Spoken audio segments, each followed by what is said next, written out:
Sudah terlihat, Ibu.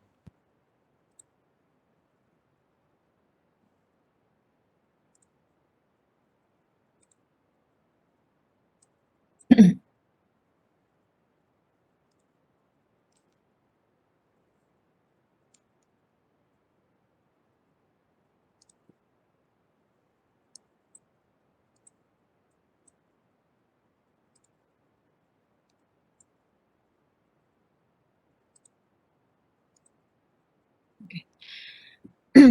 Ya, jadi kita melanjutkan pertemuan minggu lalu. Itu kan pemaparan terkait mata kuliah ini apa sih gitu ya. Kemudian mata kuliah yang sebelumnya yang kalian sudah dapatkan yang jam materi semester ini terkait mata kuliah ini.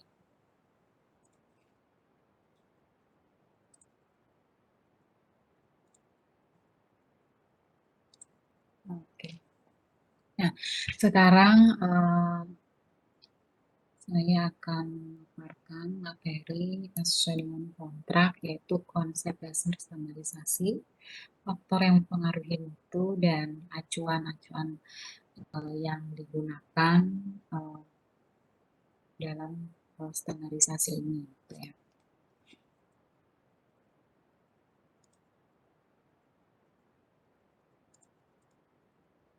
Jadi topik bahasan kali ini pengertian apa itu standarisasi, konsep standarisasi itu apa, kemudian mutu, apa itu mutu, terus apa faktor yang mempengaruhi, dan tadi udah ya acuan standar. Apa yang kita jadikan sebagai parameter menyatakan bahwa bahan kita, yaitu bahan baku herbal kita itu memenuhi atau layak gitu ya, memenuhi mutu atau memiliki kualitas yang baik gitu. Ya, overview lagi terkait dengan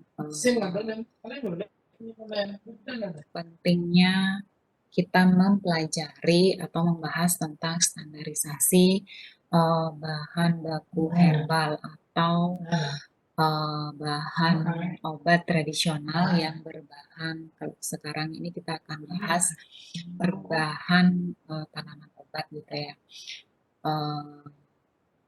Jadi standarisasi ini penting gitu ya. Mungkin sudah ada yang membaca atau melihat buku acuan yang sudah ditetapkan oleh pemerintah, standarisasi yang dimaksud itu apa gitu ya. Jadi sebenarnya untuk mendapatkan bahan baku obat herbal yang terstandar itu harus mengalami atau menjalankan suatu proses dari awal gitu ya, dari budidaya, kemudian panen, kemudian pasca panen sampai mendapatkan simplisia itu harus terkontrol gitu ya. Jadi bukan hanya dari budidaya, mungkin dari pemilihan bibit ya, dari sebelum budidaya itu juga harus terkontrol. Jadi bibit yang baik itu akan menghasilkan nanti tanaman obat yang baik juga gitu. Tetapi kalau bibitnya saja baik, tetapi proses budidaya yang tidak baik itu juga akan mempengaruhi hasilnya nanti. Begitu juga proses pasca panennya kalau kurang baik itu juga akan mempengaruhi mutu dari simplisia atau bahan baku obat tradisional atau bahan baku obat herbal yang akan dihasilkan. Jadi harus prosesnya dari hulu ke hilir itu harus terkontrol sehingga akan mendapatkan bahan baku herbal yang kita inginkan atau terstandar sesuai dengan yang ditetapkan oleh pemerintah. Dalam hal ini adalah BPOM ya, karena BPOM yang mengatur, meloloskan izin edar. Jadi acuannya ya sesuai dengan acuan standar yang dikeluarkan oleh BPOM, sehingga nanti kita mendapatkan izin untuk mengedarkan produk obat tradisional atau obat yang berbahan baku herbal yang kita produksi seperti itu. Nah, Eee, mungkin, terkait dengan budidaya, pasca panen simplisan ini nanti kita akan bahas minggu depan gitu ya. Sekarang kita, membahas, di awal dulu. Nah, setelah kita kita melakukan proses dari hulu ke hilir ini baik gitu ya sampai simplisia, tentunya bahan baku, obat tradisional itu bukan hanya simplisia ya, mungkin bisa dilihat di pasaran, eee obat tradisional bukan hanya berupa produk jamu gitu, tetapi, ada klasifikasi, obat tradisional yang, ditetapkan oleh pemerintah berupa jamu, OHT, dan fitofarmaka ya. Jamu sendiri mungkin bisa, berupa bahan kering, berupa bahan simplisia, yang nanti akan diolah lagi oleh konsumen, apakah nanti diseduh, digodok, atau dibuat dalam bentuk sediaan teh gitu ya. Atau nanti obat tradisional itu diklasifikasikan sebagai OHT atau fitofarmaka. Nah, kalau OHT dan fitofarmaka mungkin sediaannya sudah berupa sediaan yang sudah berbentuk misalkan dalam bentuk kapsul, sirup, tablet, atau bentuk sediaan lainnya. Nah, disitulah nanti apakah bahan bakunya berupa kalau berupa simplisia dia kan berupa bagian tanaman yang kering ya, yang tidak ada pengolahan, dilanjut hanya proses pengeringan dan pengecilan ukuran. Mungkin akan dibuat menjadi bahan bakunya berupa ekstrak. Jadi simplisianya itu diolah menjadi ekstrak, disari dengan menggunakan pelarut yang sesuai untuk mendapatkan uh, senyawa kimia yang memang bertanggung jawab terhadap aktivitas yang ingin diangkat gitu ya. Seperti ini nodiar. Nodiar ini berupa fitofarmaka, kemudian stimulus. Stimulus juga produk fitofarmaka dari Dexa. Nah, itu kan berupa apa itu ya, kapsul. Jadi, apakah ekstrak kalau stimulus itu dari meniran ya, apakah ekstraknya itu dibuat granul kemudian dimasukkan ke dalam kapsul atau seperti yang apa nih Prospan ini sirup, apakah ekstraknya dibuat dalam bentuk sirup apa emulsi ini ya, dibuat menjadi bentuk sediaan tertentu, tentunya itu bahan bakunya berupa ekstrak, kemudian dibuat menjadi bentuk sediaan yang memang sesuai, gitu ya, sesuai dengan sifat fisika kimia dari bahan aktif si ekstrak ini, gitu. Kemudian jadi bahan bakunya bisa simplisia atau ekstrak atau crude ekstrak atau isolat. Tapi kalau isolat itu adalah senyawa tunggal yang terdapat di dalam tanaman itu kemudian diisolasi. Uh, itu mungkin biasanya kalau isolat itu uh, masuknya kimia tunggal ya nanti mungkin bukan isolat murni ya, berupa satu golongan misalkan kayak antosianin itu kan satu golongan senyawa ya, karena antosianin sendiri ada penggolongannya lagi, ada pionidin, butasetain, kayak gitu-gitu. Jadi isolat itu berupa senyawa tunggal, itu biasanya sudah menjadi bahan kimia obat kayak obat eh, konvensional ya, jadi bukan masuk ke herbal lagi karena dia sudah tunggal banget gitu ya. Kalau masih grup kayak propomonid total atau antosianin total itu mungkin masih dalam kategori obat tradisional. Nah, untuk mendapatkan tadi dari simplisia ke ekstrak tentunya eh, perlu dilakukan pengecekan gitu ya terhadap eh, tentunya kalau yang mau mengetahui key marker atau senyawa kimia yang bertanggung jawab terhadap efek farmakologinya, ya kita melakukan kuantifikasi ya, kuantifikasi terhadap senyawa kimianya. Kemudian kalau fisikanya ini berkaitan dengan kestabilan atau sifat fisiknya nanti akan kita ubah menjadi apa.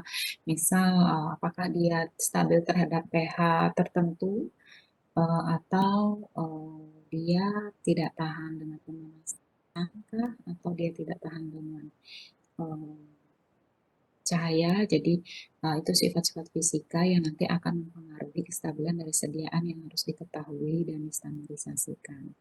Kemudian juga distandarisasi mikrobiologi yang terkandung di dalam ekstraknya. Jangan sampai banyak cemaran mikroorganisme, tentunya nanti akan mempengaruhi stabilitas dari sediaannya. Yang sampai sekarang dibuat seminggu lagi udah jamuran, itu kan sangat tidak baik dalam proses nanti pendistribusian kalau sediaannya udah jadi. Jadi proses kontrol dalam proses pembuatan ekstrak ini harus terstandar gitu ya, sehingga akan diperoleh bahan baku herbal yang terstandar. Nanti ya setelah mendapatkan bahan baku berupa ekstrak root atau apa namanya ini, kalau isolat ini total senyawa satu golongan senyawa tertentu itu akan terstandarkan. Jadi nanti kalau dari kimianya kita akan tahu nih berapa sih dalam satu, misal nih stimulon ini dalam satu kapsul ini mengandung senyawa apa, flavonoid berapa yang sebanding dengan kandungan quercetin atau rutin yang itu menentukan dosis dari aturan minumnya gitu. Seperti itu kalau yang kimia ya. Jadi mungkin bisa ada bayangan dulu ya terkait dengan ngapain sih kita perlu melakukan uh, atau mempelajari ya terkait dengan standarisasi baku herbal ini, gitu ya.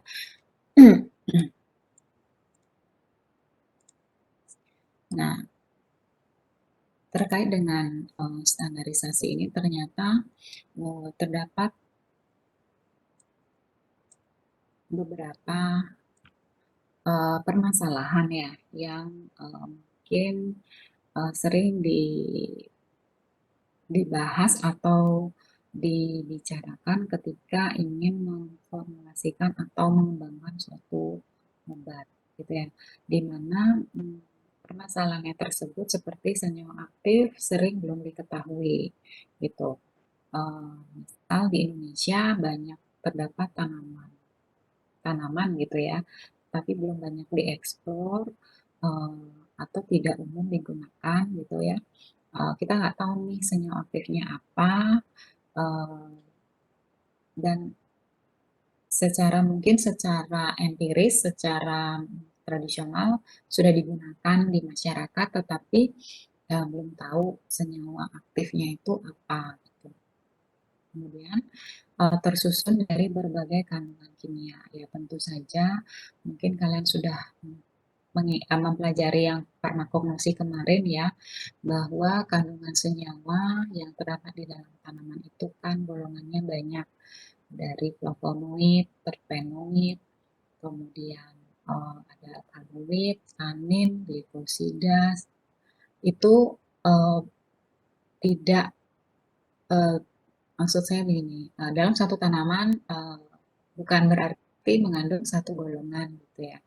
Jadi dalam satu tanaman itu bisa semuanya ada gitu, tetapi yang lebih dominan itu mungkin dari satu tanaman dengan tanaman yang lain itu memiliki karakteristik masing-masing, dan tentunya masing-masing tanaman itu memiliki senyawa penanda atau biomarker tertentu gitu ya, yang mungkin bisa dilihat di buku acuan Farmakope Herbal Indonesia yang dijadikan sebagai penanda dari tanaman itu.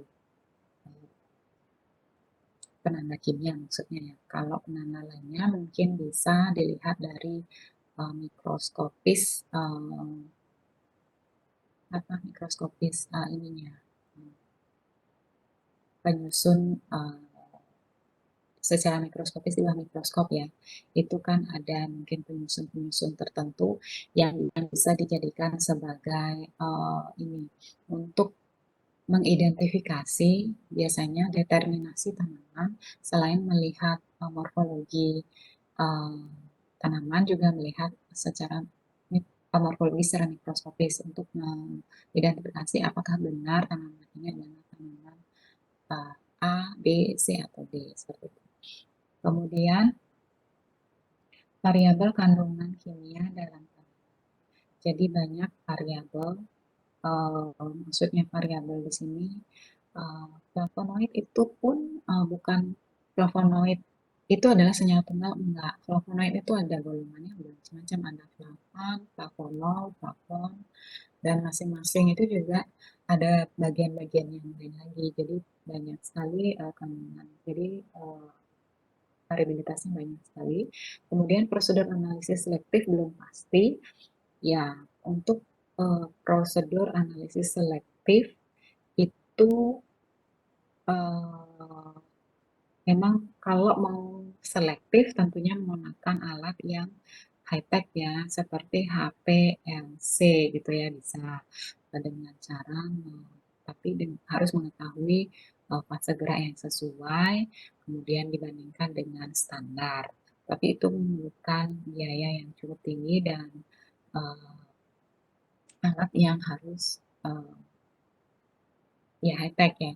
Kalau berupa KLP saja, ya biasanya bisa dengan KLP spektrodensi itu tetapi perlu standar dan biasanya uh, nggak senyawa tunggal yang didapat. Biasanya ya grup, maksudnya grup itu golongannya, golongan flavonoid, mungkin golongan flavonol, flavon, seperti itu. Jadi bukan senyawa tunggal. Kalau senyawa tunggal ya mungkin um, memerlukan teknologi yang lebih canggih. Kemudian senyawa pembanding masih jarang ya.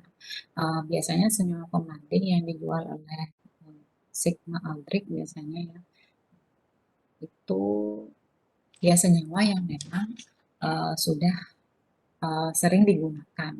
Misalnya kalau ada tanaman yang memang lokal, yang hanya tumbuh di daerah tertentu dan di negara lain tidak ada, tentunya senyawa pembanding itu tidak ada diproduksi dan mungkin itu menjadi senyawa baru yang mungkin akan ditemukan. Tapi ya itu perlu eksplorasi yang banyak gitu ya, mengetahui struktur kimianya seperti apa, apakah struktur kimianya berbeda dengan struktur kimia semua yang sudah ada, gitu seperti itu. Kemudian permasalahan lainnya adalah proses produksi.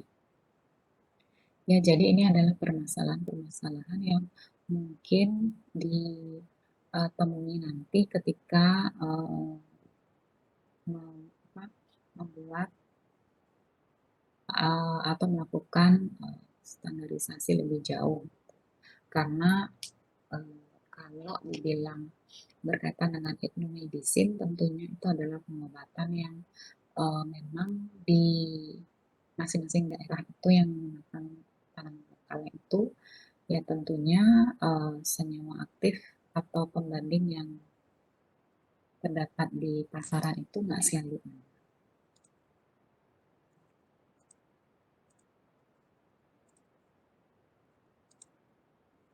Ya, jadi untuk kita supaya ada gambaran ya terkait dengan materi, saya awali dengan definisi dulu ya. Terkait dengan definisi standarisasi, standarisasi itu adalah suatu proses yang menentukan spesifikasi suatu produk uh, sesuai dengan standar yang ditetapkan. Nah, standar yang ditetapkan ini ya sesuai dengan acuan, parameter acuan yang diberikan oleh pemerintah, yaitu Kemenkes memerintahkan pada BPOM untuk mengatur hal itu. Jadi nanti supaya kenapa sih dilakukan standarisasi? Supaya melindungi keamanan dari konsumen, yaitu masyarakat luas yang menggunakan obat tradisional ini. Kalau dia sudah bahan bakunya sudah terstandar, uh, sesuai dengan uh, aturan yang ditetapkan, tentunya tidak akan menimbulkan masalah, gitu ya.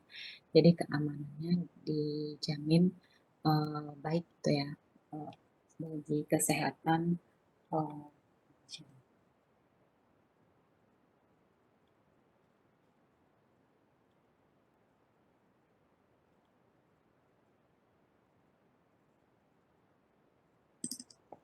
Kemudian bahan baku herbal. Bahan baku herbal itu jadi bukan hanya simplisia ya, bisa juga ekstrak, baik itu ekstrak yang root yang hanya digunakan mengekstraksi menggunakan satu pelarut, sehingga komponen kimia pada ekstrak kasar itu sangat banyak, gitu ya, karena menggunakan satu pelarut tentunya akan mampu mengekstraksi banyak komponen, atau ekstrak yang dipurifikasi dengan menghilangkan senyawa lain yang tidak diperlukan, atau ekstrak terstandar yang distandarkan sesuai dengan standar baku atau acuan. Selain standarisasi dan baku, juga ada mutu. Ya, kenapa dilakukan standarisasi? Supaya mutu dari bahan baku herbal ini itu baik. Jadi mutu itu adalah tingkat baik buruknya atau taraf atau derajat sesuatu. Jadi yang kita bahas di sini kan bahan baku herbal. Jadi bahan baku herbalnya itu supaya uh, tingkatnya tingkat atau taraf uh, kualitasnya itu baik, gitu ya. Baik itu simplisia, ekstrak, kasar, fermentasi atau ekstrak.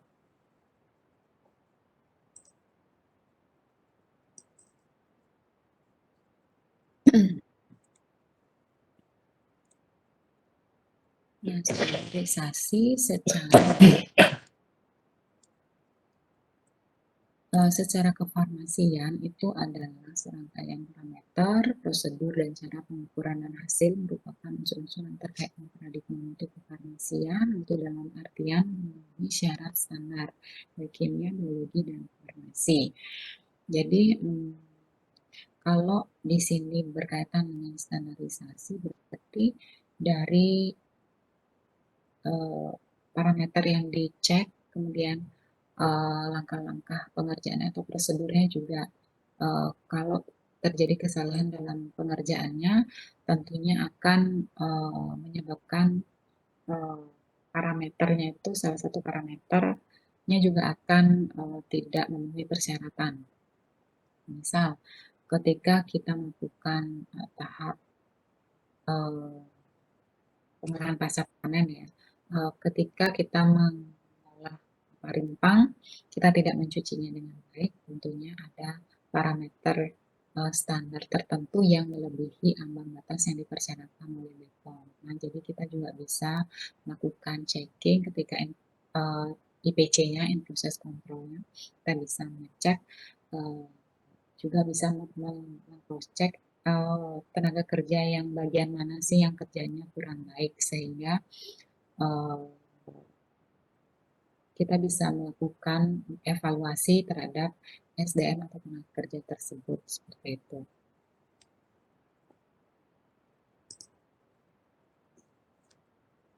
Kemudian mutu ya udah tadi ya, memenuhi syarat standar, kemudian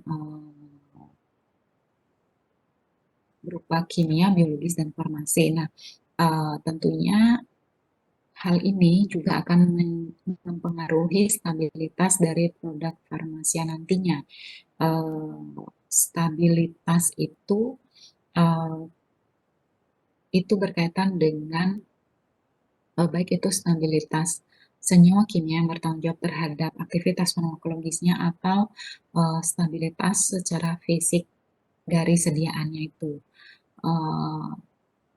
Apabila misal Kalau kandungan air yang terkandung di dalam Simplicia atau ekstrak itu melebihi ambang atau batas yang dipersyaratkan oleh BPOM, biasanya itu 10% maksimal, itu tentunya akan mempengaruhi stabilitas produknya nanti.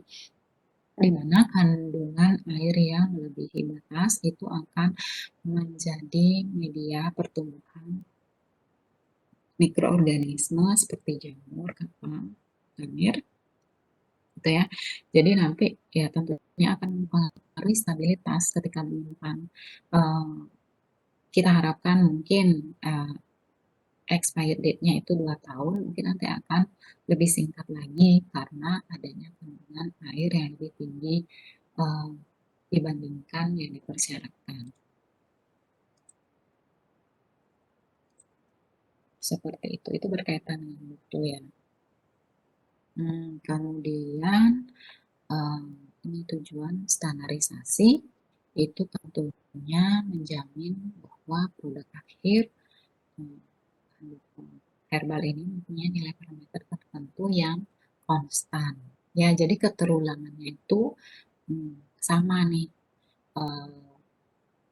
Jika kita membuat aturan atau jika kita diatur oleh pemerintah, oleh BPOM terkait dengan standar, baik itu standar kandungan kimia ataupun standar yang kita katakan di sini adalah standarisasi spesifik dan non spesifiknya yang berkaitan dengan efek farmakologinya dan yang mendukung efek farmakologinya nanti itu tentunya akan membuat si produsen atau industri obat tradisional itu akan menghasilkan bahan baku yang konstan.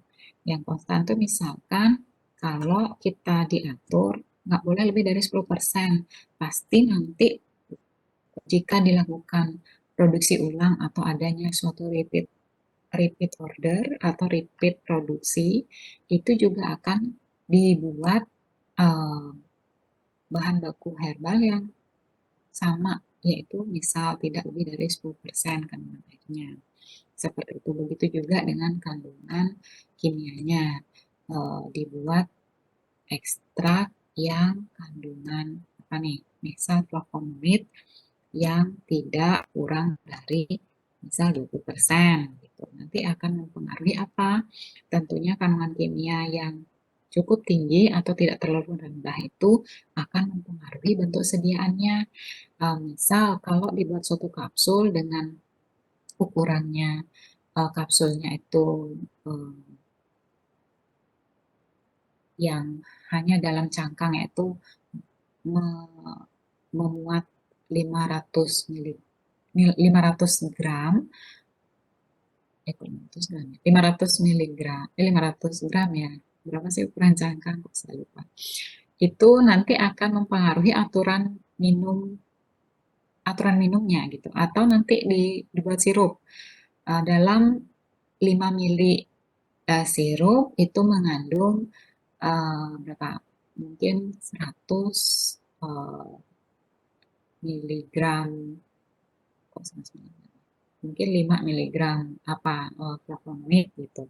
Jadi kalau kandungan flavonoid di dalam ekstrak itu rendah, tentunya akan membuat ketidaknyamanan bagi konsumen karena harus mengkonsumsi sirup itu dalam jumlah yang lebih banyak dibandingkan jika ekstrak itu mengandung senyawa yang memang sudah diatur atau sesuai dengan aturan.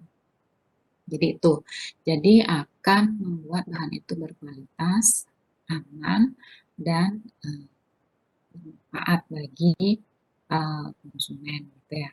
Kemudian kualitasnya reproducible, kemudian yaitu ya jadi hal-hal seperti itu yang akan berpengaruh dalam nanti ketika kita membuat suatu sediaan.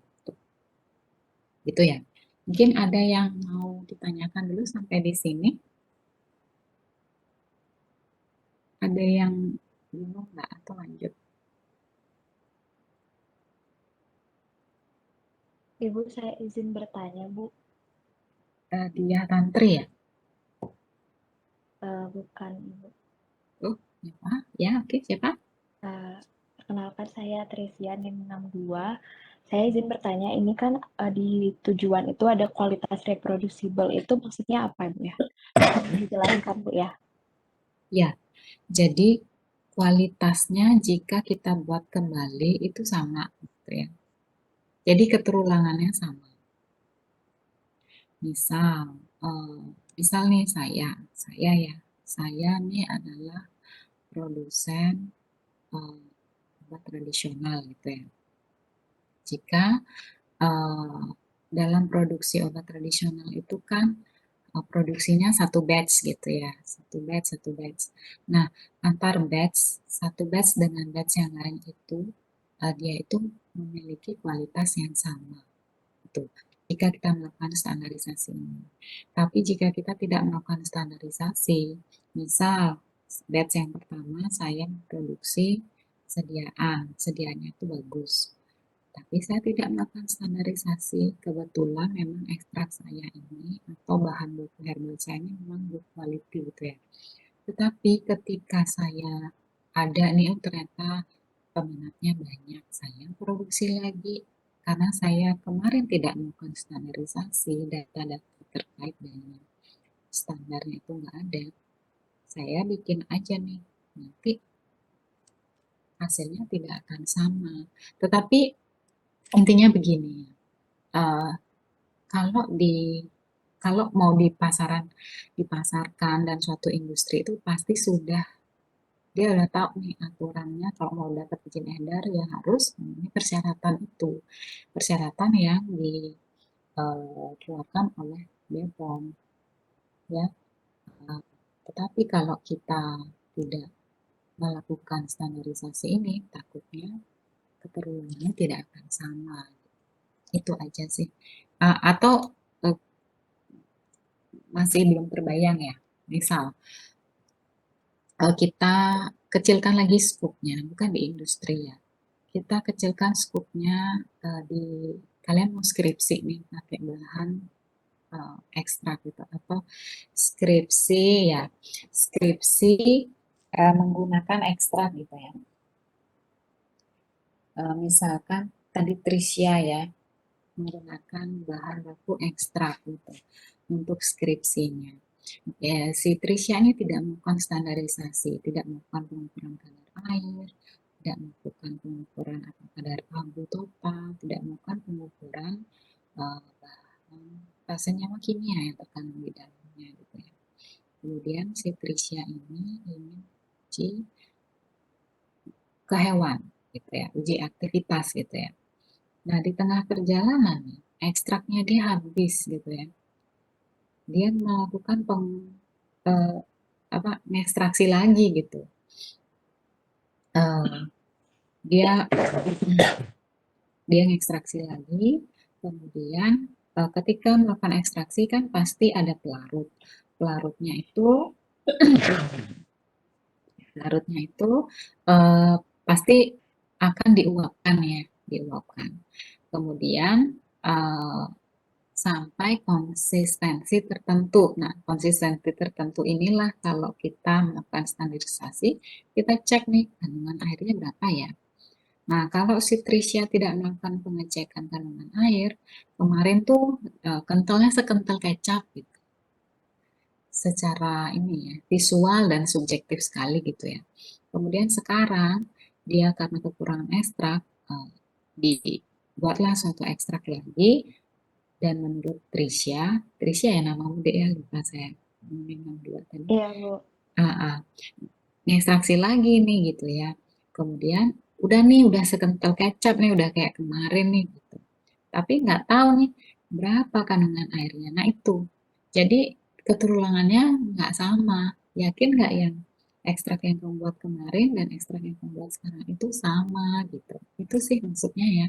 Kualitasnya itu reproducible. Kalau kamu melakukan standarisasi, saya yakin nih berbasis data nih saya ngomong kemarin kadar airnya segini, kandungan flavonoidnya segini dan sekarang saya melakukan pengulangan karena kekurangan gitu ya, saya memberikannya ya sesuai dengan misalkan 200 miligram yang dulu saya equalkan dengan kandungan senyawa flavonoid yang sekarang. Mungkin kalau sekarang yang baru ekstrak yang baru ini lebih tinggi kandungan flavonoidnya, bisa aja bukan 200 tapi 190 kah gitu. Atau kalau lebih rendah ya 250, jadi seperti itu. Itu bayangannya Dek ya, kira-kira. Kalau yang skop kecil ya, kalau skop gede ya nanti di industri farmasi pasti dikaitkan dengan eh, itu pendosisan, aturan pakai, kalau kandungan kimianya itu eh, pasti untuk aturan penggunaan atau pendosisan kandungan kimia yang terdapat dalam sediaan, baik itu dalam cangkang kapsul, dalam tablet tasi, atau dalam sirup, itu adalah key markernya berapa sih, kandungan senyumnya berapa sih, sehingga kita bisa menuliskan nih di aturan penggunaan bahwa dalam misal sirup dalam 5 mili ini mengandung senyawa X gitu, kayak sirup parastamol ya, dalam 5 mili itu mengandung berapa miligram parastamol gitu. Jadi kalau berat badannya segini, minumnya sekian sendok kayak gitu. Kayak gitu gambarannya. Paham ya, Trish ya? Baik, Ibu, sudah bisa dimengerti. Terima Kira-kira kasih. begitu. Ye, oke. Ya, ada lagi? Atau saya lanjutkan dulu? Ibu, saya izin bertanya. Ya, siapa? Baik, saya Mangga. Kangga, NIM 16. Saya izin bertanya, apakah syarat standarisasi ini setiap tahunnya atau setiap masanya itu akan tetap konstan atau mungkin beberapa persyaratan itu akan berubah atau mungkin bisa bertambah atau tetap konstan, Bu? Ya, untuk di BPOM itu sama, Dek. Karena dia dibuat secara umum. Secara umum tuh gini, kayak kandungan air dari ekstrak dibuat patokan sama, nggak boleh lebih dari 10%. Jadi nggak peduli ekstrak itu ekstrak rimpang, ekstrak daun, ekstrak apa itu nggak sama semuanya. Gitu. Begitu juga dengan kadar abu total, apalagi cemaran logam berat itu sama. Kemudian residu pelarut itu sama. Misal pelarut yang bersifat toksik itu nggak boleh sama sekali. Kemudian pelarut seperti etanol, kalau yang food grade mungkin boleh berapa gitu ya. Tapi saya nggak hafal ya. Jadi ada aturan-aturan seperti yang tertulis. Dan di BPOM itu sama. Kalau eh, yang berubah itu biasanya bukan berubah ya, mungkin ada penambahan gitu ya, penambahan data itu biasanya yang di FHI, Farmakope Herbal Indonesia. Karena ada eh, mungkin di buku Farmakope Herbal edisi 1 tanamannya kan terbatas di buku itu. Di Farmakope edisi 2 mungkin ada tambahan eh, jumlah tanaman, jenis tanaman gitu ya. Mungkin nanti kalau ada update lagi, kalau di FHI itu yang dibuat itu hanya KLT KLT RF saja. Eh, Mungkin nanti kalau ada upgrade lagi, mungkin apakah mau di eh, spektro KLT spektro densito gitu, atau dengan HPLC dengan teknologi yang lebih baik atau lebih tinggi gitu grade. Mungkin seperti itu deh kalau acuan secara umum di BPOM itu nggak ada berubah sih. Hmm. Baik, Bu, berarti Mm-mm. untuk standarisasi itu memang tidak ada yang maksudnya tidak boleh berubah, tapi untuk penambahan itu bisa saja begitu ya, Bu? Ya, untuk kalau yang di BPOM nggak ada perubahan. Tapi kalau di buku acuan seperti HPI, MMI mungkin ada ketambahan jenis ya, jenis tanamannya. Karena dia kayak eh, ongoing gitu ya. Buku ini ongoing gitu ya. Karena ini kan baru per tahun berapa ya? 2000-an ya. Seperti itu.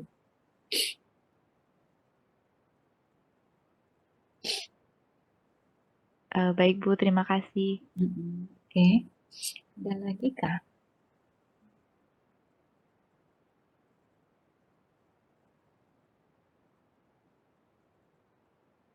Kalau belum ada,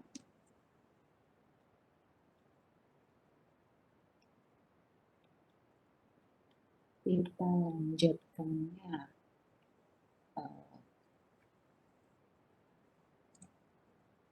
Nah, standarisasi ini gitu ya, itu ada dua pembagiannya.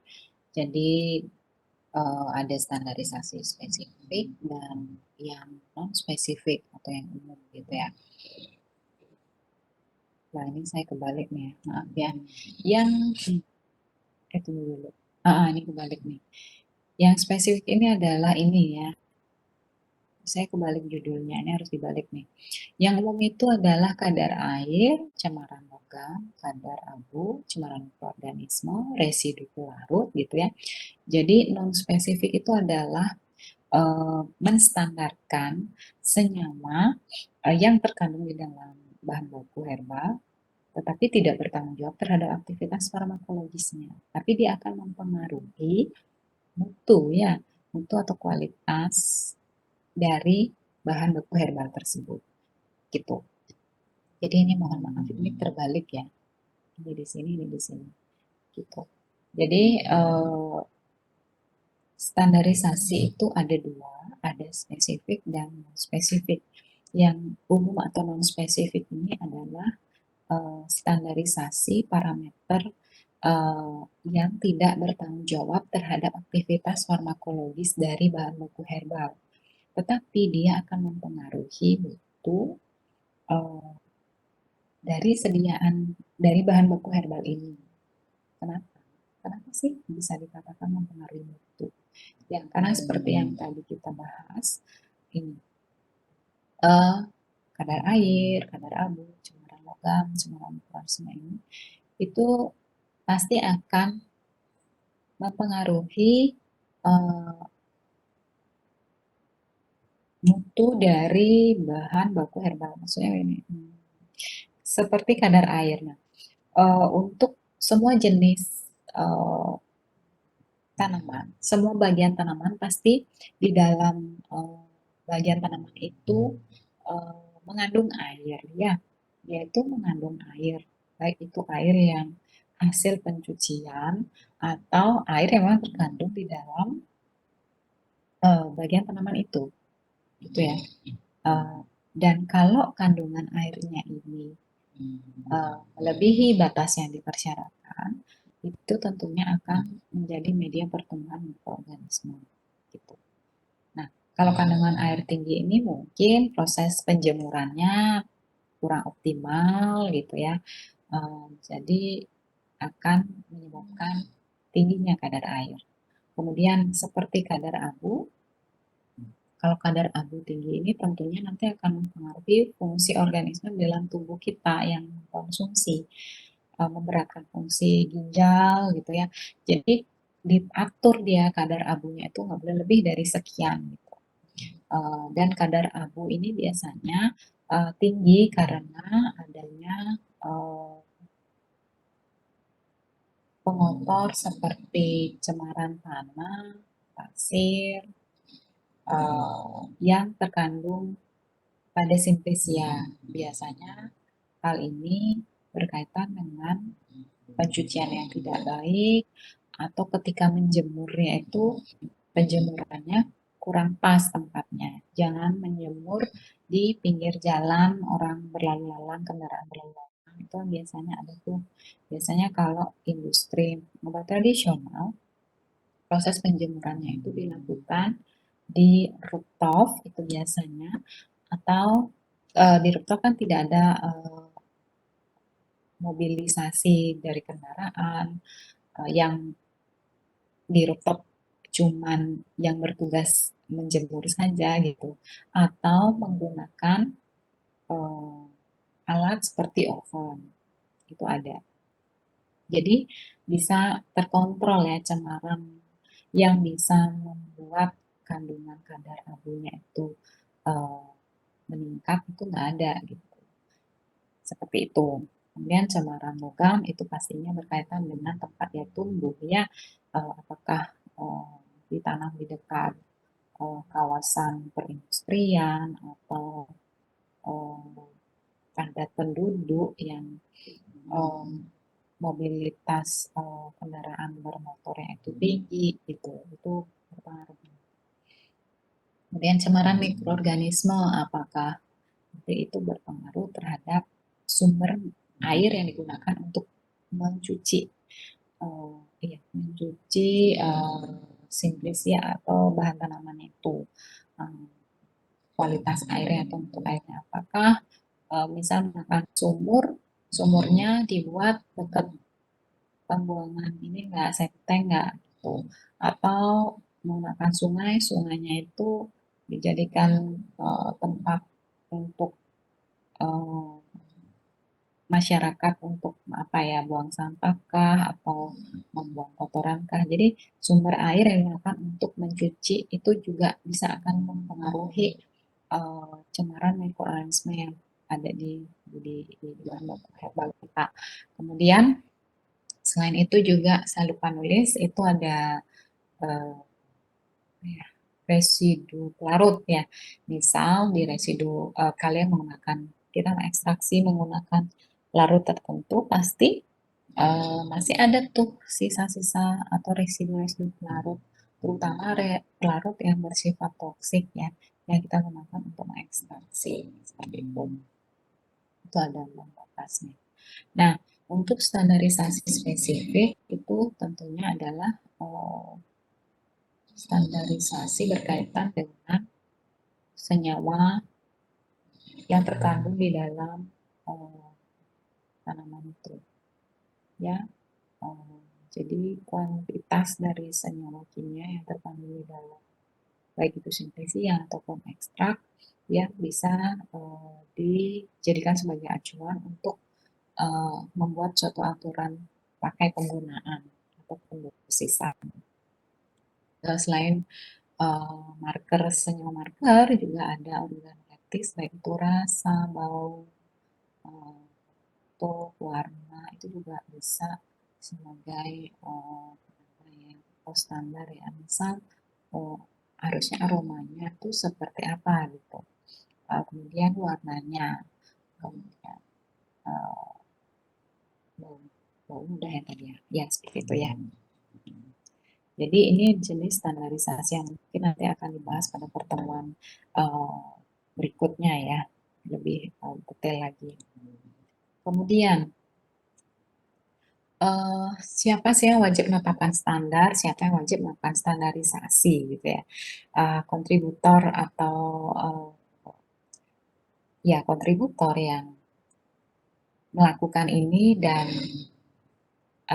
menetapkan standarisasi ini. Tentunya tujuannya adalah melindungi keamanan atau melindungi konsumen ya. Pokoknya konsumen itu mendapatkan produk yang paripurna, baik itu efektif dan aman gitu. Jadi BPOM itu tujuannya adalah melindungi konsumen, melindungi masyarakat untuk mendapatkan produk bahan atau obat tradisional yang pastinya efektif. Efektif itu ya berkhasiat dan aman. Aman itu ya tidak menimbulkan efek-efek lainnya di luar dari efek farmakologi karena tidak memenuhi standar mutu yang ditetapkan gitu. Jangan sampai ada hal seperti itu gitu ya. Jadi ini saya buat siapa sih yang wajib menetapkan ya, diatur kayak polisi ya, polisinya obat dan makanan ya si BPOM ini. Kemudian yang wajib melakukan standarisasi apa? Ya pelaku produsen obat tradisional. Yang saya jadikan contoh di sini sih sudah muncul yang saya ambil gambarnya. Tapi banyak lagi pelaku-pelaku atau produsen obat tradisional yang ada di Indonesia gitu ya. Jadi ini yang terkait dengan kontributor yang berperan di sini ya. Nah, kenapa sih kalian mempelajari ini gitu ya? Nah, karena kalian nanti kalau sudah farmasis S1 ya, kemudian sudah profesi itu kalian Ya bisa kedua tempat ini kalian bekerja ya, baik kalian bekerja di Bepom atau kalian bekerja di industri obat tradisional gitu. Kalian bisa kalian yang sebagai penetap standar gitu atau kalian yang melakukan standarisasi itu gitu. Jadi kalian bisa masuk kedua tempat ini untuk bekerjanya gitu. Jadi kenapa perlu pelajari ini ya karena kalau kalian nggak tahu, ya kalian nggak tahu gimana sih cara menetapkan standar yang baik supaya kalian bisa mengecek si pelaku melakukan standarisasi ini udah bagus belum pekerjaannya. Atau kalau kalian bekerja di industri, ya saya harus tahu tahap-tahapan standarisasi supaya sesuai dengan aturan yang dikeluarkan oleh Bepom, itu aja sih. Ya. Jadi kalian bisa bekerja di dua tempat ini, kalian sebagai polisinya atau kalian sebagai pelakunya gitu. Itu ya. Kemudian, nah pengembangan fitofarmaka menjadi fokus utama dalam produk apa nih? Potong ya. Ya jadi obat tradisional, apalagi di Indonesia ya dikatakan biodiversitas tanamannya tertinggi kedua setelah Brasil gitu katanya ya. Tapi nggak tahu apakah sudah menjadi yang ketiga atau keempat, apakah sudah mundur kan? Tetapi kita eh, belum banyak mengkaji atau mengeksplorasi,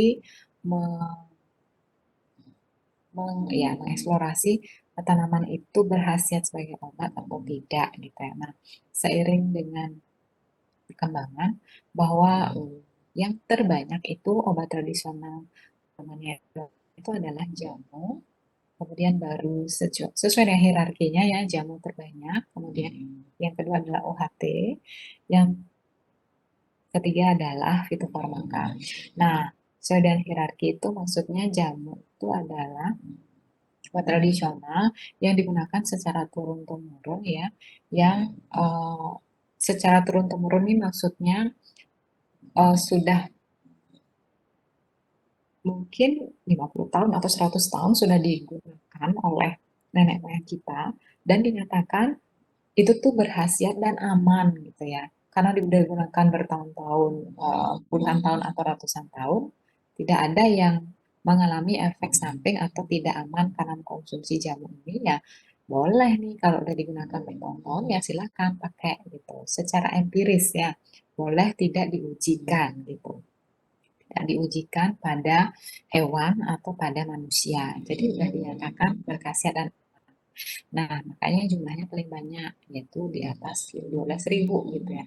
Karena masing-masing daerah itu punya kearifan lokal, punya warisan budaya, baik itu budaya berupa kesenian maupun warisan budaya pengobatan. Kalau di Bali ya pasti ada, yaitu salah satunya satu Bali. Kemudian di Jawa mungkin ada jamu gitu ya. Jadi seperti itu. Kemudian naik kelas lagi, itu ada OHT, obat herbal terstandar, di mana keamanan khasiatnya sudah dibuktikan secara ilmiah melalui uji praklinis gitu ya.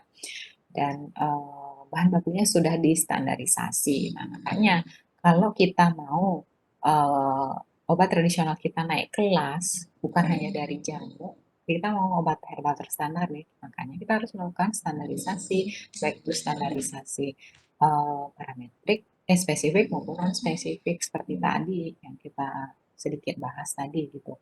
Dan tentunya sudah mengalami uji praklinis gitu ya. Kemudian kalau kalau fitofarmaka ini udah yang paling tinggi ya, di mana keamanan khasiat dibuktikan secara uji praklinis dan klinis gitu ya. Bahan baku dan produknya telah distandarisasi. Nah, dia itu OHT bisa naik kelas nih menjadi fitofarmaka apabila sudah diujikan secara klinis pada manusia. Itu beratnya. Karena untuk mendapatkan ethical clearance melakukan uji klinik pada manusia itu berat dan biayanya besar ya. Kenapa biayanya besar? Karena berkaitan dengan manusia ya perlu adanya biaya uh, asuransi untuk menjamin bahwa ketika proses uji itu tidak ada masalah kesehatan. Kalau ada masalah kesehatan ya harus ditanggung oleh pelaku yang melakukan uji itu. Gitu. Ya, jadi ini bukan tahapan ya, ini pengulangan obat tradisional gitu ya. Ya, jadi ini jenis atau terapeutik area pengembangan fitofarmaka ya. Yang sudah diproduksi ini ada seperti ini. Ada jenis-jenisnya ya, jenis area. Nah, biasanya gitu ya, untuk pendaftaran izin edar, kalau jamu ya, jamu ini paling mudah gitu ya. Jamu ini paling mudah asalkan, nah di BPOM itu juga ada nih list daftar tanaman yang memang digunakan secara turun-temurun. Misal kunyit pasti udah ada nih. Jika kalau kalian bikin jamu berbahan kunyit, berbahan yang sudah ada di list di BPOM dan cara penggunaannya itu tidak memerlukan alat yang khusus gitu ya, itu cepet banget mendapatkan izin edar. Tapi izin edar jamu gitu ya. Kalau mau ke golongan OHT, kalian harus melengkapi data-data berkaitan dengan persyaratannya, yaitu berupa uji praklinisnya yang ditetapkan oleh BPOM dan hasil standarisasi bahan baku dari bahan sediaannya itu gitu. Jadi seperti itu dalam proses pengajuan izin. Jadi gambarannya seperti itu. Ngapain sih kita standarisasi? Ya perlu nih kalau kalian mau mengajukan izin sebagai OHT. Gitu. Izin sebagai OHT ya kalian perlu mencantumkan data standarisasi dari bahan bakunya selain dari uji praklinisnya. Itu ya. Kemudian sebenarnya potensi pasar terkait dengan obat herbal itu sangat tinggi ya.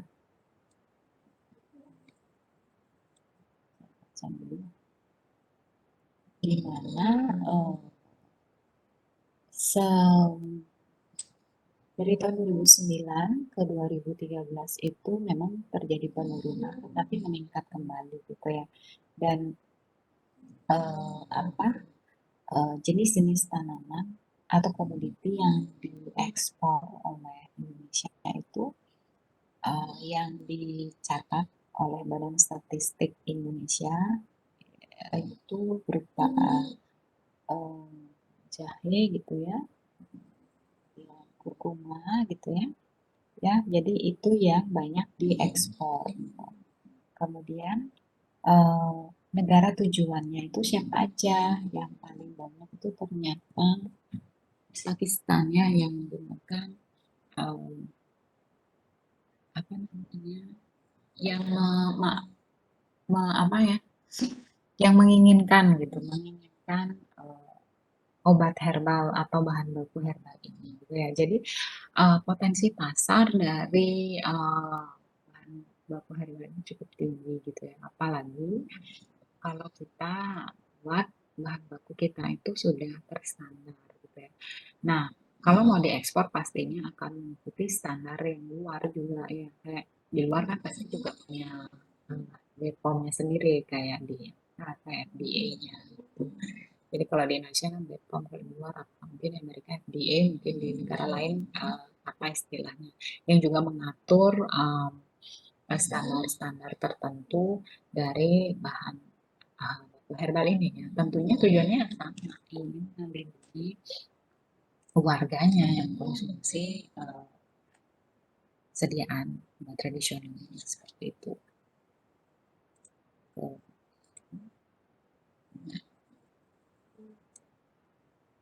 Bahan baku herbal apa aja sih yang termasuk bahan baku herbal? Yang tadi udah ya, ada simplicia, bahan tanaman yang hanya proses pengeringan aja, tidak mengalami proses pengolahan lebih lanjut, hanya proses pengeringan gitu ya. Mungkin proses yang ada tuh pengecilan ukuran untuk mempermudah proses pengeringan tanpa ada proses lebih lanjut.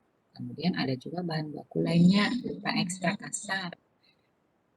Ya, kalau ekstrak kasar ini ya diekstraksi dengan menggunakan satu jenis pelarut untuk menarik senyawa kimia yang memang diinginkan karena memiliki potensi atau aktivitas farmakologis tertentu gitu ya. Jadi menggunakan satu jenis pelarut gitu. Kemudian apakah isolat juga termasuk gitu? Mungkin isolat yang dimaksud ini kalau isolat yang memang tunggal enggak ya enggak termasuk karena dia akan masuk ke dalam DKO bahan kimia obat. Dia akan masuk ke bahan obat konvensional. Kalau isolat yang dimaksud itu berupa satu golongan senyawa uh, yang masih memiliki derivat-derivatnya, misal kayak kurkumin. Kurkumin itu kalau tunggal ya kurkumin saja. Kalau dia masih dalam satu golongan seperti kurkumin, dimetoksikurkumin, bisdimetoksikurkumin, itu kan ada derivatnya dalam satu senyawa itu. Jadi itu bukan senyawa tunggal ya. Itu masih bisa masuk ke bahan baku herbal. Seperti apa andrografolit. Andrografolit kalau tunggal ya andrografolit saja. Tapi kalau dia eh, masih dalam satu golongan itu ada andrografolit, apa ya, ada derivatnya kok saya lupa tiba-tiba ya. Jadi ada derivat dari andrografolit juga gitu yang memang kalau kita isolasi dari tanaman derivatnya itu pasti akan masuk juga karena memiliki sifat yang hampir sama. Kalau kita sintesis baru hanya tunggal saja yang bisa bisa kita dapatkan karena kita hanya menginginkan mensintesis satu senyawa saja seperti itu. Kalau dalam satu tanaman kita isolasi itu biasanya derivat-derivatnya juga akan ikut terisolasi. Jadi kayak crude isolat gitu ya. Jadi seperti itu.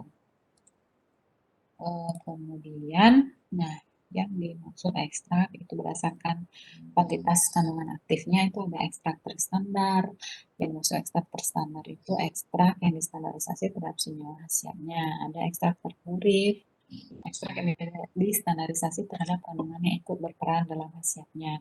Ada ekstrak lain, yaitu ekstrak yang distandarisasi terhadap senyawa penentu zat farmakologis tidak diketahui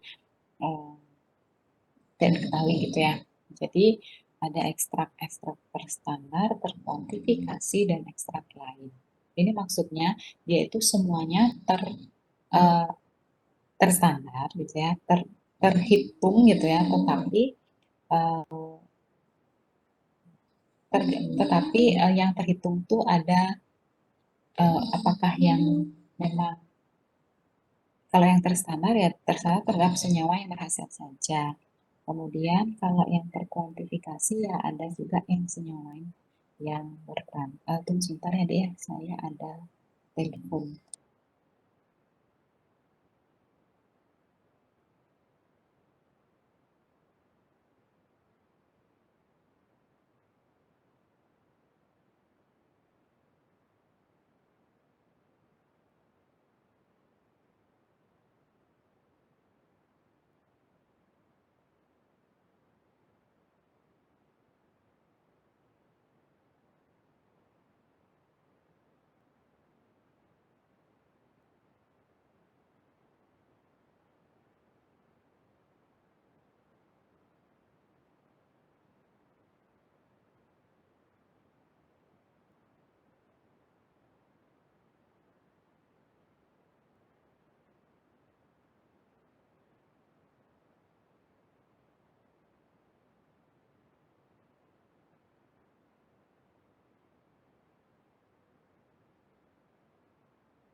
Halo, halo, halo, maaf, saya dapat telepon ya, maaf ya, terjeda sebentar.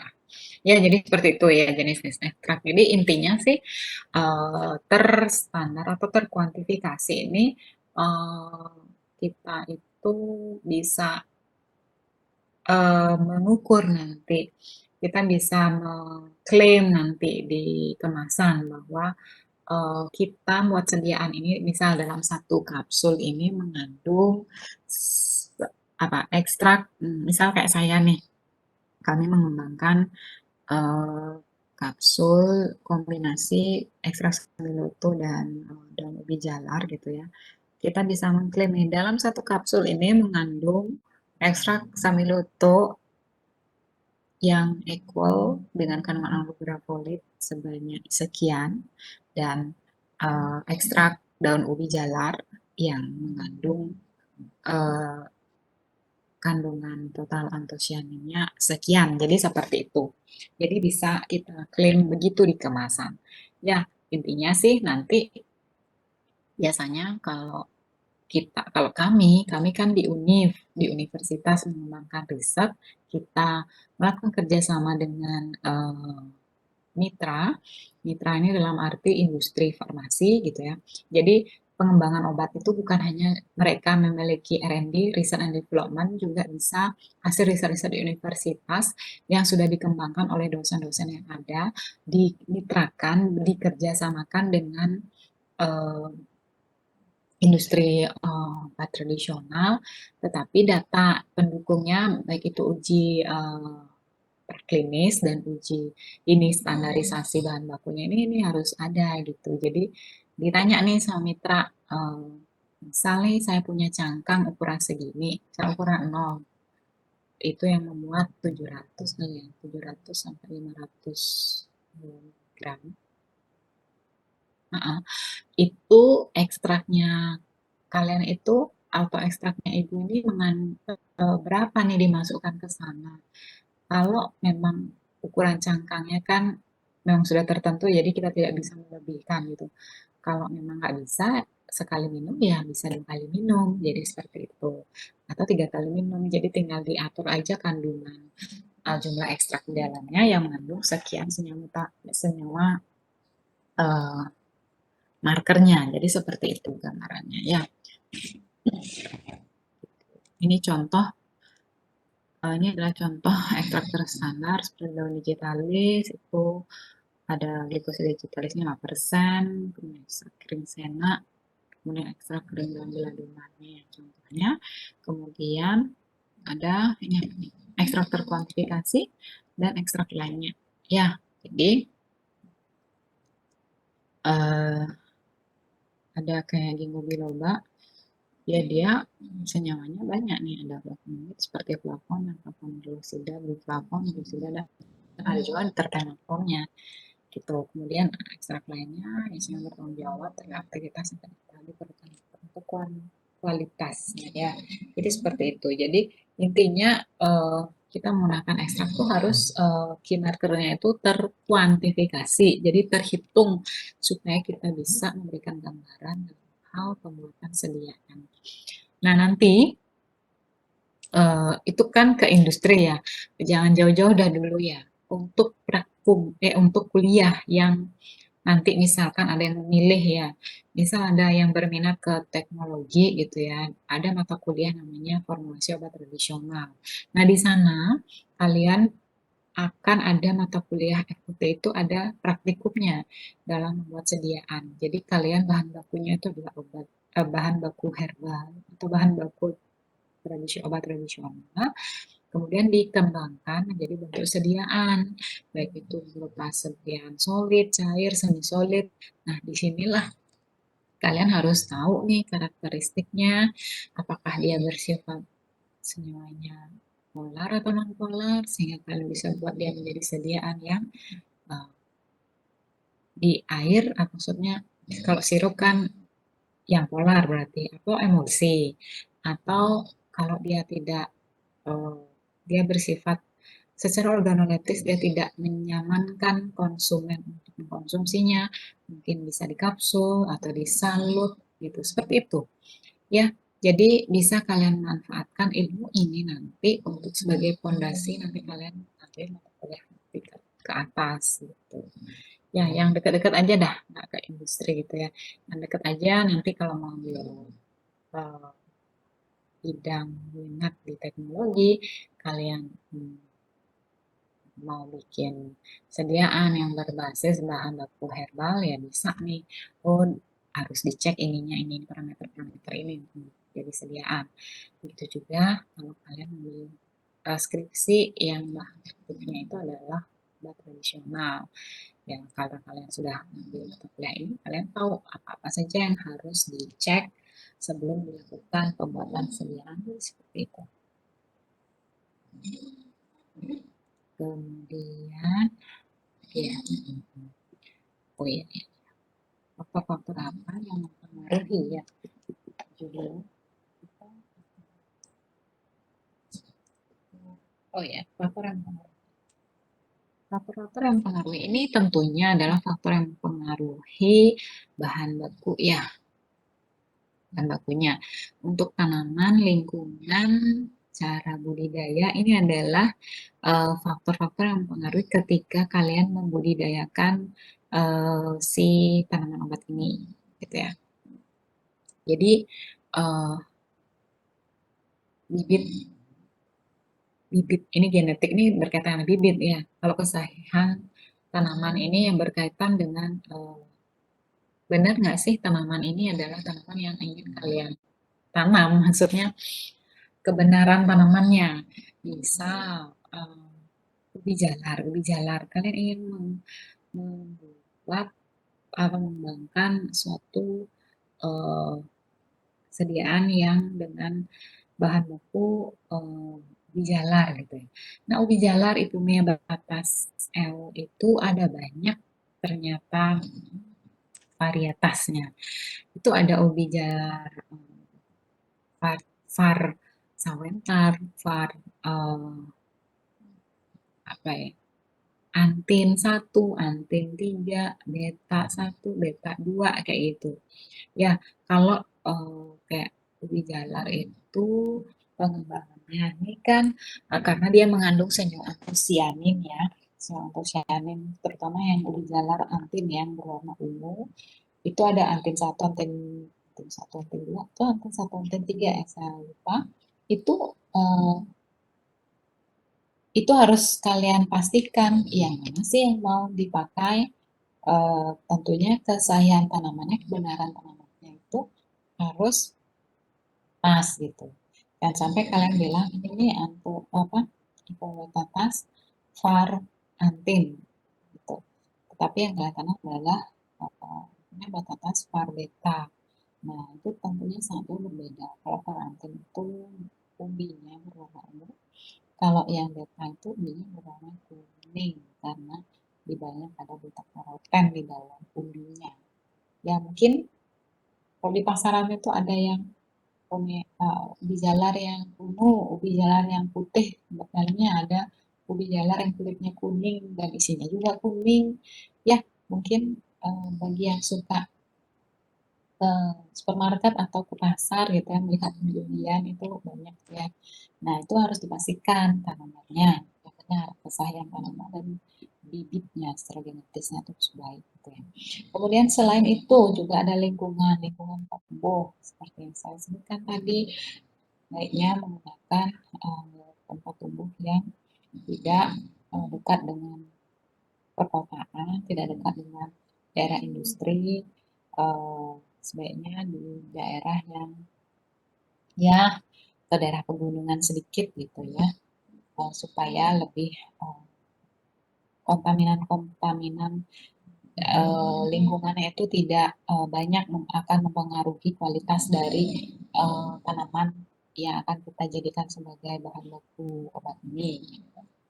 Ya, kalau di Bali itu biasanya coba kalian googling produsen-produsen sediaan, baik itu sediaan obat tradisional atau kosmetik yang berbasis natural gitu ya. Itu adanya di daerah pegunungan atau di pedesaan ya. Seperti yang di daerah Karangasem itu eh kok lupa ya. Nah itu, kemudian ada juga alumni kita sih ya. Lupa saya di Karangasem itu apa ya? Ada yang tahu nggak? Kosmo ya, misalnya. Eh, natural apa ya namanya? Atau ada di daerah Tegalalang. Memang sengaja di daerah kayak di hutan-hutan itu dicari gitu ya. Kemudian ada juga Nadis Herbal. Nadis Herbal itu di daerah eh, ini, di daerah Badung ya, di Latu ke timur, di antar perbatasan Badung Gianyar gitu ya. Jadi eh, dicari di daerah pinggiran gitu. Mungkin selain eh, harga tanah yang cukup lumayan nggak mahal, juga berkaitan dengan mutu dari hara-hara tanahnya juga baik gitu ya. Seperti itu. Nah, selain itu juga cara budidaya, penanaman bangun pendukung pertumbuhan ya.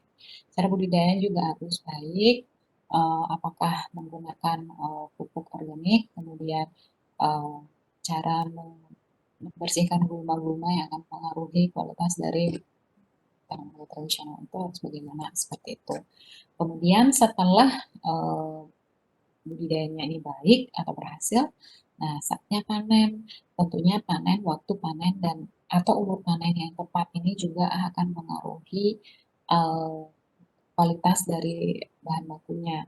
Kemudian teknik pemanenan juga, ya apakah boleh dipangkas begitu saja semuanya atau ada teknik-teknik lainnya. Jadi itu akan mengaruhi eh, bahan bakunya. Kemudian waktu panen atau umur tanamannya. Apakah misal rimpang, rimpang itu dipanennya ketika musim hujan atau jangan sebaiknya eh, jangan atau hindari pada musim hujan karena itu akan menurunkan kuantitas dari key marker yang ada di dalamnya atau senyawa kimia yang ada di dalamnya atau kapan ya sebaiknya apakah berumur 7 bulan atau sudah berdaun aja bisa atau bagaimana itu ada aturannya ya ada acuannya.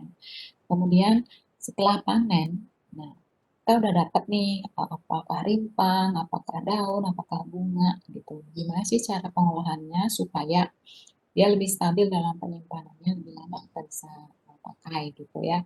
Gimana? Apakah dibersihkan dulu atau dilakukan sortasi dulu, sortasi basah dulu, kemudian dicuci, dikeringkan, dikecilkan ukurannya, kemudian eh, setelah kering disortasi kering, kemudian dipak, disimpan, simpan di pak di packaging gitu, dan disimpan pada tempat tentunya yang ini standar kelembaban dan pencahayaan seperti itu. Kemudian ini ya faktor-faktor yang mempengaruhi tentunya akan menyebabkan bahan baku kita baik gitu ya. Kemudian ini pasca panen.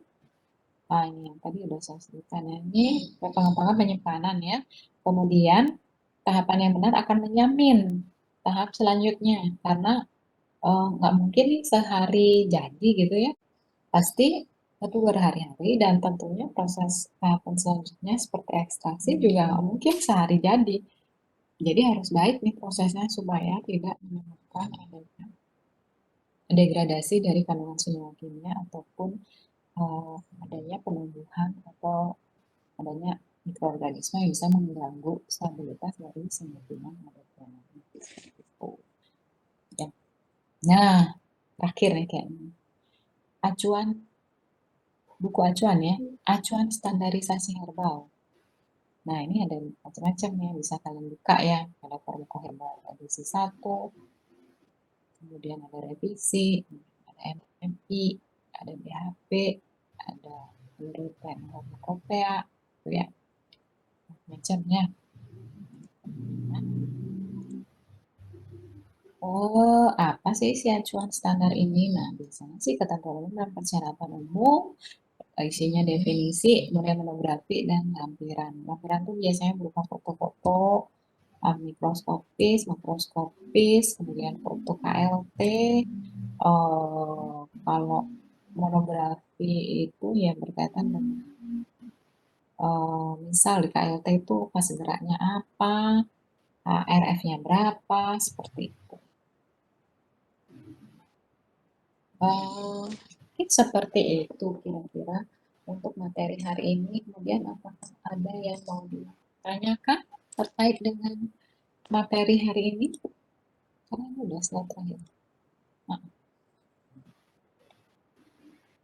kira-kira ada yang mau ditanyakan dari kalian? Mohon izin bertanya ya Bu. Iya, Terima kasih kesempatannya Ibu. Perkenalkan saya Nasri NIM.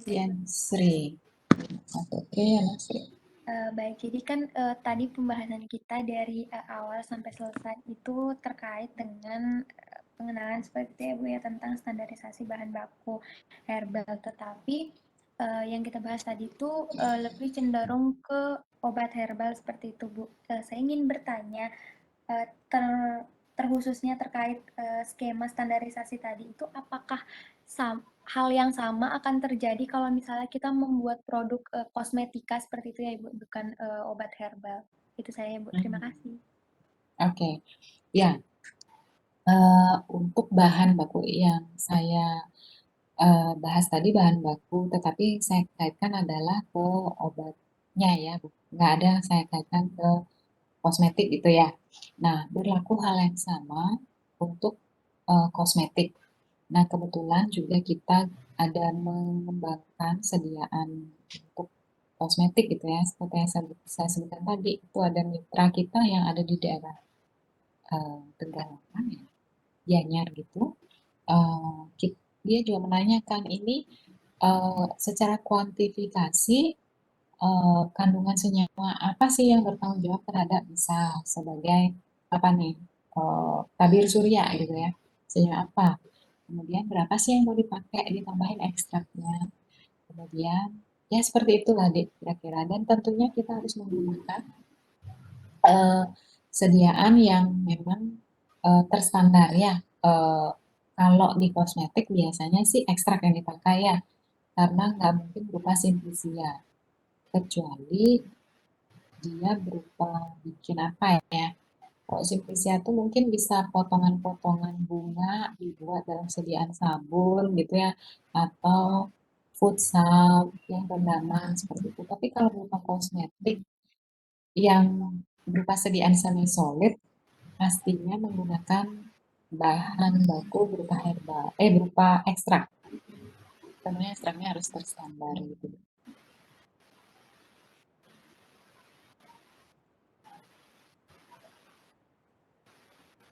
Ya, Nasri. Baik, ya, terima kasih banyak Ibu. Jadi seperti itu ya gambarannya, kurang lebih hampir sama. Karena kita mengklaim, misal kita nih kita di pendidikan atau sebagai seorang peneliti, kita kan pasti mengkaji aktivitasnya ya, aktivitas dari atau uji preklinisnya. Nah, untuk biar kita bisa menjual gitu ya, atau menarik minat dari mitra, kita pastinya memperlihatkan hasil uji kita. Ini loh senyawa ekstrak ini bisa sebagai anti tabir surya, sebagai tabir surya atau pelindung terhadap sinar UV ini. Terus berapa potensinya? Terus senyawa apa sih yang ada di sana? Seperti itu. Jadi dengan adanya standarisasi kita bisa memberikan informasi yang bisa kita jual pada mitra gitu. Itu loh. Oke.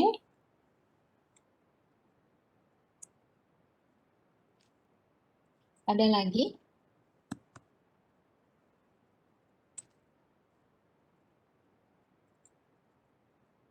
Izin bertanya Ibu. Oke. Apa? Oke, Ibu, perkenalkan saya Julio Bu, yang 19. Julio. Oke. Saya masih bingung Ibu terkait proses standarisasi ini. Saya berpikirnya seperti ini Ibu. Misalkan kita melakukan sebuah apa namanya standarisasi untuk misalkan kita buat produk seperti itu Ibu. Nggih. Ketika kita misalkan lakukan standarisasi terhadap bahan baku kita, itu saya misalkan tanaman X seperti itu saja Bu ya.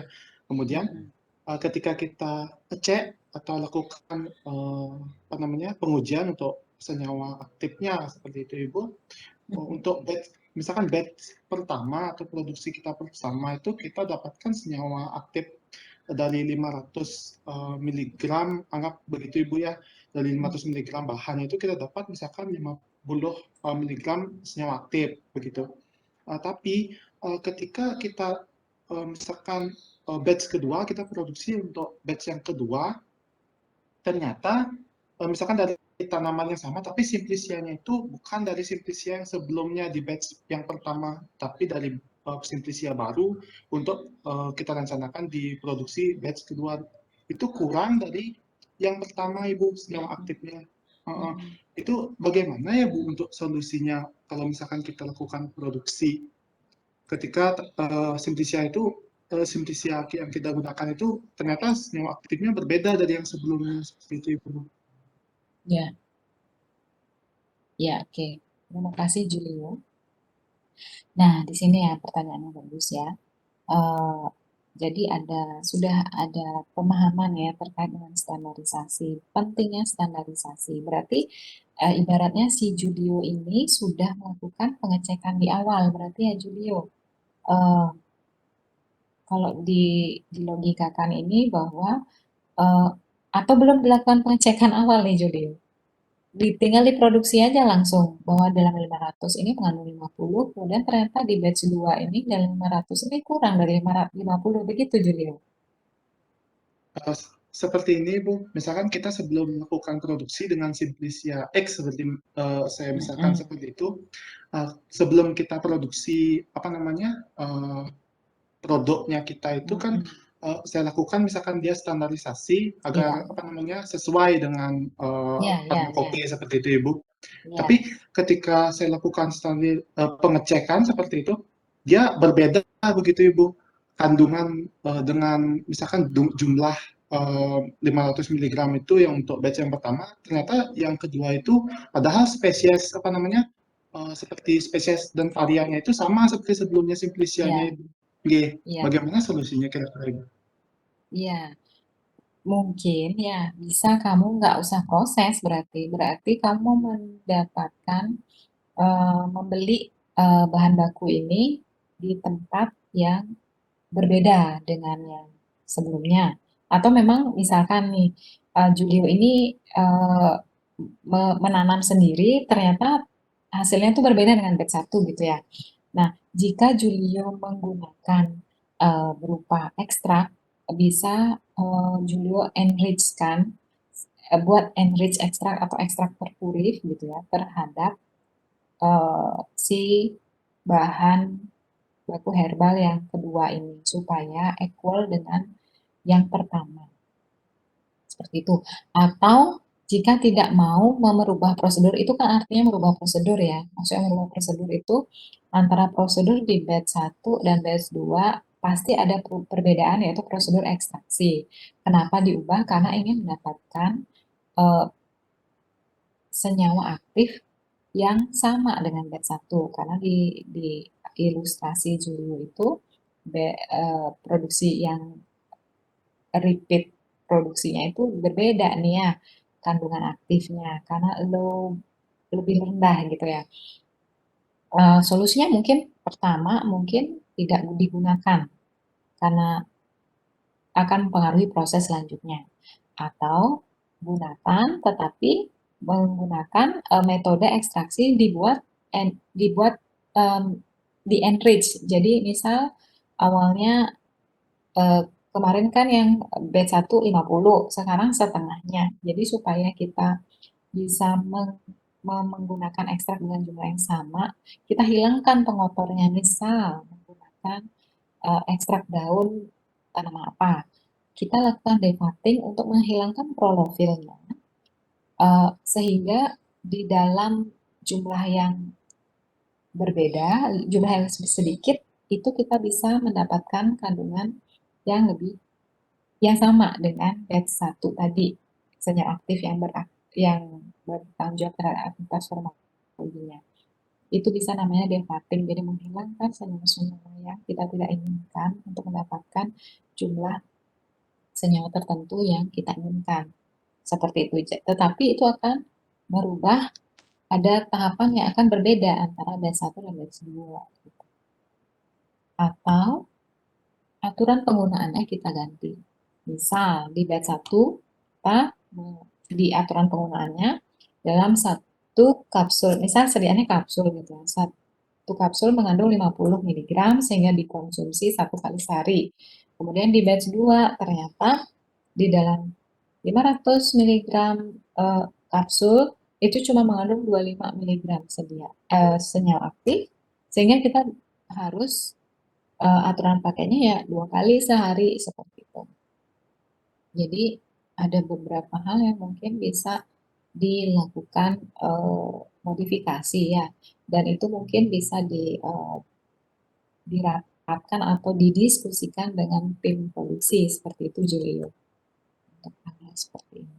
Ya, karena berkaitan dengan bahan herbal ya, yang tidak tahu nih di kepastiannya. Jadi biasanya hal itu dilakukan, misal kalian membeli di satu tempat, belinya di situ aja, jangan beli di petani lain karena akan mempengaruhi itu dah kandungan senyawa aktif yang di dalamnya gitu.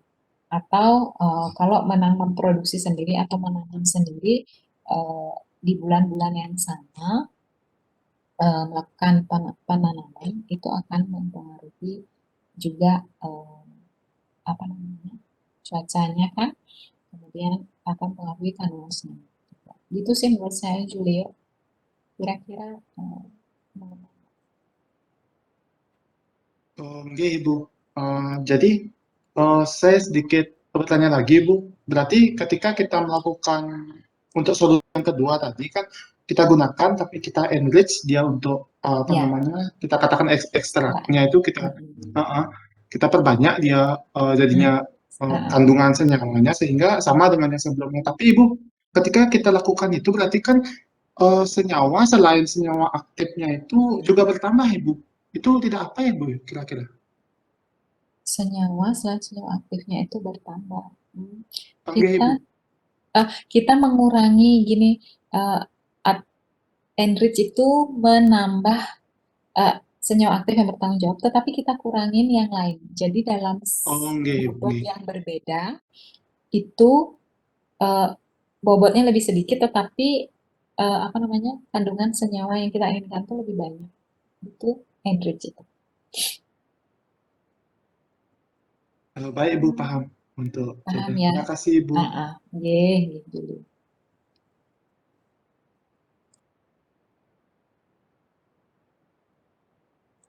Mungkin ada lagi?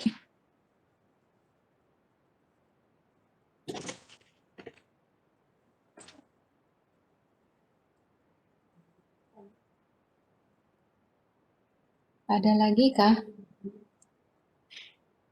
Apa sudah? Sudah? Permisi, Ibu. Ya, Cahaya. Saya mau izin nanya sedikit tentang penggolongan obat tradisional itu, Ibu.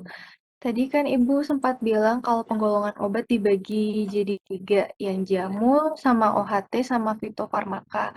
Nah, dari tadi yang dijelaskan di sini yang membedakan ketiga hal itu adalah pengujiannya, Ibu. Apakah yang membuat saya bingung, apakah selain pengujian itu nanti kalau orang-orang membedakan yang mana OHT atau yang mana fitofarmaka itu bagaimana ya, Ibu ya? Apa Ya. visualnya juga berbeda? Ya, saya lupa mencantumkan logo ya. Logo disediaan itu berbeda. Seperti obat bebas terbatas, obat keras, kayak itu kan ada logonya. Nah, saya lupa nih nyantumin logo antara jamu, fitofarmaka dan OHT itu berbeda logonya. Mungkin bisa di googling ya. Kalau jamu itu kayaknya apa ya? daun-daun ya. Kemudian kalau fitofarmaka itu bintang, bintang. Kalau fitofarmaka OHT itu kayak tulang daun ya, ya nanti kalian searching ya. Itu cara membedakan di awal, maksudnya secara mudah ya, gitu ya. Saya ya. Jadi Oh, begitu ya, Bu ya. Tapi kira-kira bentuk apa? sediaannya itu boleh sama, Ibu? Boleh. Untuk bentuk sediaan Oh, boleh sama.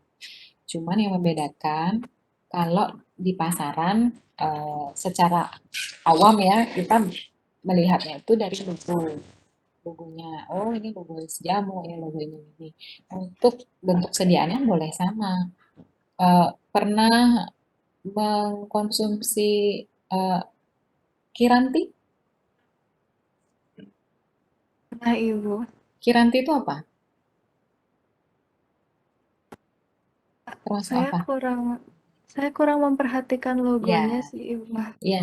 Kalau saya nggak informasi terakhir yang saya baca, tapi nggak tahu ya apa dia udah naik kelas ya. Maksudnya naik kelas jadi itu pramuka ya. Sebelumnya itu dia UHT dan sediaannya apa? Kayak larutan itu ya. Ya, Dewi. Iya, Ibu. Nah, kalau jamu bagaimana? Larutan juga kan ya? Eh, i iya, oh iya, Ibu. Iya. Bentuk sediaan bisa sama. Ya, kemudian apalagi ya? Ya OHT. Saya nggak begitu hafal. Kalau lihat baru bisa ingat ya. Kayak Stimuno sirup. Mungkin OHT-nya juga ada yang bentuk sirup. Kemudian ada juga Stimuno kan banyak varian. Kalau sirup sirup itu untuk anak-anak, Stimuno tablet juga ada gitu ya. Untuk OHT juga ada yang tablet juga ada gitu. Gitu, gitu ya Dewi ya. Jadi tidak ada bedanya. Baik, terima kasih banyak, Ibu. Sama saya Ya, izin bertanya satu lagi, Ibu. Kalau untuk bahan-bahan obat seperti Simplicia, itu cara kita menentukan waktu kadaluarsa itu bagaimana ya, Bu ya? ya. Untuk menentukan waktu kadaluarsa bisa kita lakukan uji stabilitas dipercepat dengan menggunakan climatic chamber. Itu juga ada aturan di BPOM ya. Dengan menggunakan climatic chamber itu kita menggunakan suhu di lemari climatic chamber itu 40 derajat dan kelembabannya berapa ya? 75 kalau nggak salah. Jadi di alatnya itu nanti suhunya tetap konstan. Juga ada cahayanya itu hidup selama pengujian kayaknya 6 bulan. Jadi nanti bisa diekstrapolasi eh, jika terjadi penurunan kadar, nanti titik-titik pengambilan sampelnya itu diambil titik 0 T ke 0, T 1 bulan, T 2 bulan, T 3 bulan, dan T 6 bulan. Jadi bisa dibikin regresi linear untuk mengecek T 90-nya berapa, T 50-nya berapa gitu. Itu untuk yang dipercepat. Kalau yang mau eh, yang biasanya untuk industri obat tradisional itu membuat sediaan tertinggal. Maksudnya sediaan tertinggal itu, misal Dewi produksi sekarang, tanggal berapa sekarang ya? Tanggal 15 Februari diproduksi, gitu ya sediaan jamu ini atau simplicia ini. Kemudian Dewi buat nih sediaan tertinggalnya itu barang 4 atau enggak 6 gitu ya. Kemudian dicek setiap 6 bulan atau setiap 3 bulan. Nanti di bulan Februari, Maret, April, Mei gimana penampakannya, dicek. Kemudian 3 bulan lagi dicek. Nah, supaya mengetahui apakah eh, sediaan yang kita produksi pada hari ini, tanggal 15 ini, kapan sih dia mengalami perubahan gitu biasanya. Itu pengecekan dengan menggunakan sediaan tertinggal.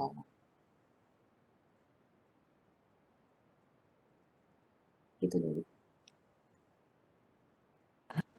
Baik, Ibu, sudah lebih dimengerti. Terima kasih Oke, banyak, Bu. ya, ada lagi?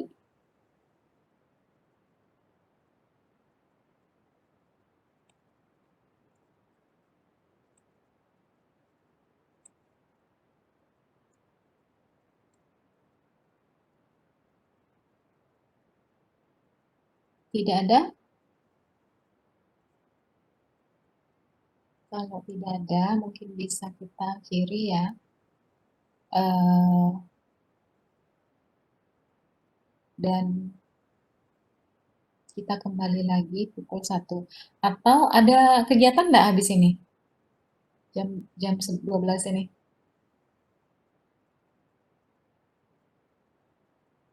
Korma? Halo Ibu, Oh ya? tidak ada kegiatan sebenarnya setelah Ah, ini. setelah ini nggak ada. Nah, maksud saya supaya informasi saya berikan antara kelas praktikum Selasa sama Kamis ini sama gitu ya. Saya kadang kan lupa gitu. Apa bisa saya asistensi sekarang aja ya? Permisi Bu, untuk asistensi hari ini itu hanya golongan 1 dan 2 Ibu. Untuk Iya, golongan 3 dan 4 ada praktikum lain soalnya. enggak maksudnya asistensi ini enggak sampai lama sih, Dek. Cuman menyabarkan kontrak, kemudian tugas-tugas gitu. Bisa nggak setengah jam? Untuk seluruh golongan ya Bu? Kan nih, ini kan satu kelas nih, dua kelas nih kan? Oh iya, 2 kelas. Gimana? Coba saya tanyakan teman-teman di grup dulu ya Bu ya. Ya, kalau enggak ya udah nanti kembali lagi yang satu. Atau kita ini yang kelas ini aja.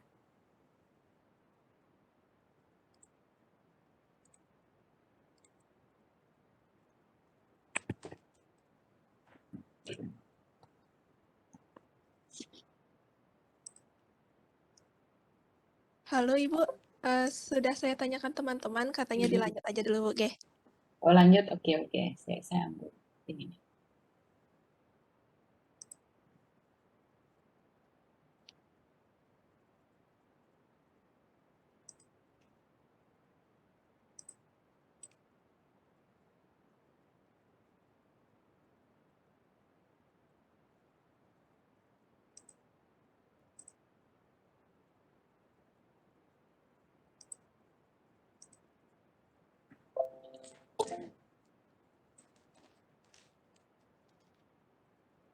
Oke, saya ambil waktu kalian dulu ya.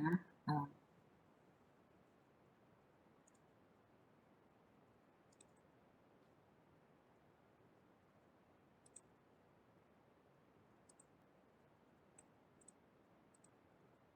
Untuk kontrak, kayaknya saya sudah di ini ya, saya sudah masukkan di Wordle.